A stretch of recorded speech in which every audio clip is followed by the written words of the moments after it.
के बैनर तले और साउंड सिस्टम देख रहे हैं आदित्य साउंड रांची की ओर से आप सबों का ढेर सारा शुभकामना। सुनेंगे हमारे बीच झारखंड के आवाजों की मालिका श्रीमती चिंता देवी जी।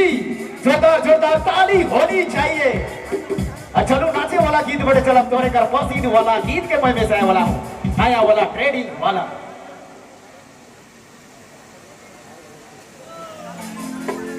कहना कि हाय रे हमर सोना झारखंड, हाय रे हमर हीरा झारखंड। कहना कि हाय रे हमर सोना झारखंड, हाय रे हमर हीरा झारखंड। चले देखूं तने पहाड़ फरोत नदी नाला प्रकृति का रचा बसावे हमरे घर। बाजार टाड़ 3 जून ऐसा हमरे घर बढ़ा यात्रा के लगा है हमरे घर। आज याद करे कर दिन है हमरे घर संस्थापक जे रहे हमरे घर करमचंद भगत जी। उनके याद करते हुए आज वाला कार्यक्रम के फिर से मैं आगे बढ़ाऊं। हमारे बीच जुड़ेंगे श्रीमती चिंता देवी जी।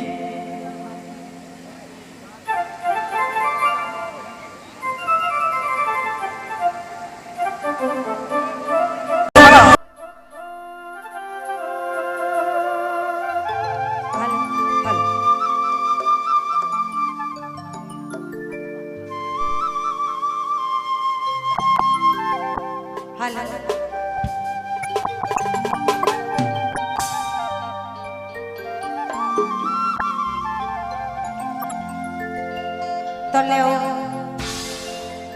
हम सबसे पहले तो जिते दर्शक भाई बहन माए बाप संग साथी के तहे दिल से जोहार करे लाएगी।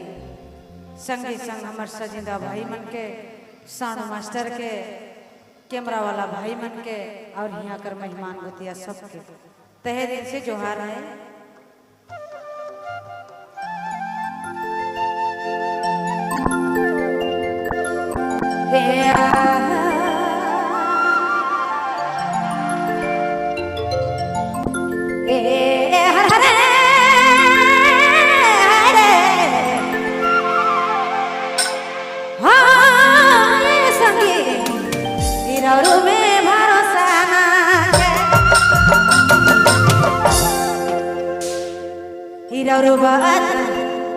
रुबात हवा हवा लगे रे हवा